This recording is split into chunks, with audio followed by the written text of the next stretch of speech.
Indian National Congress ku luchingba Rahul Gandhi bu parliamental leibak miyam gi yaifanaba wafam khara phongdokluba amadi election campaign da wangang khiba wafam amagidamak phadok piba amadi MP deki disqualified tawrakpa asi democracy chatpa leibak ama oina India gi political itihas da Amuba Dhakfam Leihouragani haina khangabok AC gi MLA Okram Sujakumar na phongdokre wafam asing asi Thoubal district Congress Committee TDCC na sinduna Thoubal athokpam da leiba Thoubal district ki Congress bhavan da pangthokpa paumi singa unaba amada MLA Sujakumar na haikibani MLA na makata na hai Rahul Gandhi ki achumba firep aduda aikoi punna lepminari election matamda political party khudingmak ngangnaba hunnaba haibasi haunasani masita sunatana opposition ama oirurabanina ngangba tabani sarkar asigi asoiba adudi puthoktuna haiba tabani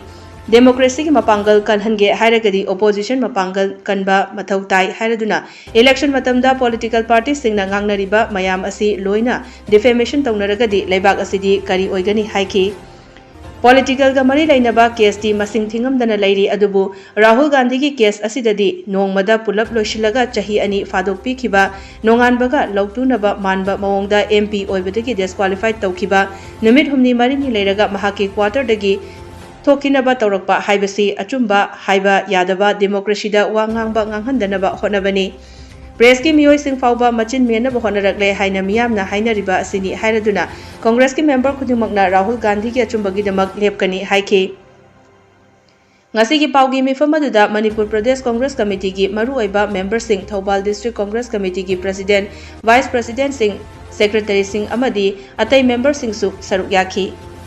India ki history da 2 years defamation election matam dadi any political party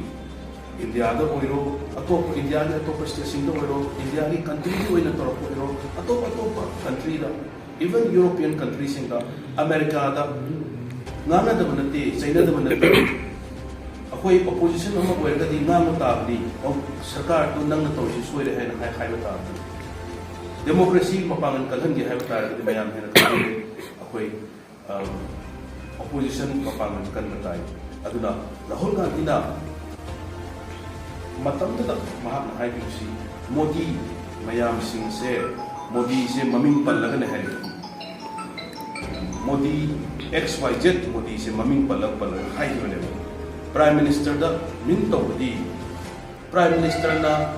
Modi surname Modi oibnina Modi singsita Modi amadi tu da mahakna mateng pangsalibra makhoi mayam punna huramina ba yaurabra haibi charge tawle election nang wani BJP ki side ki su atop pa mayam ngang balai madu da loina mang defamation tawnaga tawba taraga di leibak sikari thokani aduna masi akoi fully condemn tawi aduda khoina su mayamna hainara thamnarapada akoi gi lairiba akoi gi yamna India gi kanosi case yamandana judicial system ji case yamandana tapan gre masi henna expand to ka lere just no yam hapsen badaka lere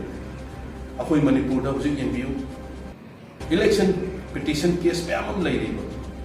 Honorable Supreme Court ki ruling ng imakada election petition case within 3 months question nito ni hiring.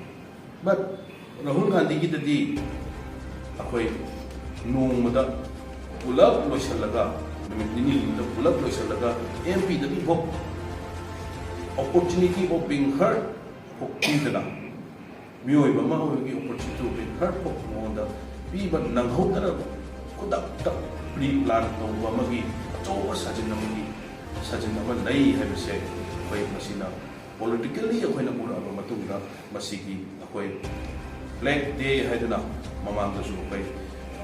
ibu siya laga jenda ibu punjal laga democracy bu namjal laga wangahan mga mantre even ako'y chinaw press ki sinaw mayam sing yaw ni project atop platform sing da Manipur katana India ki area ay iba platform sing da press ta ngano da freedom of expression ꯉꯥꯡꯒꯗꯧꯕ ꯃꯌꯥꯝꯁꯤꯡꯁꯤꯐꯥꯎꯗ ꯁꯄ꯭ꯔꯦꯁ ꯇꯧꯔꯦ, ꯃꯁꯤ ꯐꯦꯁꯤꯖꯝꯒꯤ government ꯑꯃ ꯂꯩꯔꯦ ꯍꯥꯏꯕꯁꯦ ꯃꯁꯤꯗ evident ꯑꯣꯏꯔꯦꯅ ꯃꯌꯥꯝꯅ ꯁꯤꯗ ꯊꯝꯒꯅꯤ. ꯑꯗꯨꯅ ꯑꯩꯈꯣꯏ ꯔꯥꯍꯨꯜ ꯒꯥꯟꯙꯤꯖꯤꯒꯤꯗꯃꯛꯇ ꯀꯣꯡꯒ꯭ꯔꯦꯁꯀꯤ ꯀꯔꯃꯤ ꯃꯌꯥꯝ ꯂꯩꯕꯤꯔꯤꯕ ꯄꯨꯝꯅꯃꯛ ꯑꯩꯈꯣꯏ ꯃꯥꯒꯤꯗꯃꯛꯇ ꯂꯩꯔꯤ ꯍꯥꯏꯕꯁꯤ ꯑꯩꯈꯣꯏ ꯃꯌꯥꯝ ꯉꯁꯤꯒꯤ ꯇꯥꯟꯖꯥ ꯑꯁꯤ ꯂꯧꯖꯔꯒ ꯊꯝꯖꯒꯦ.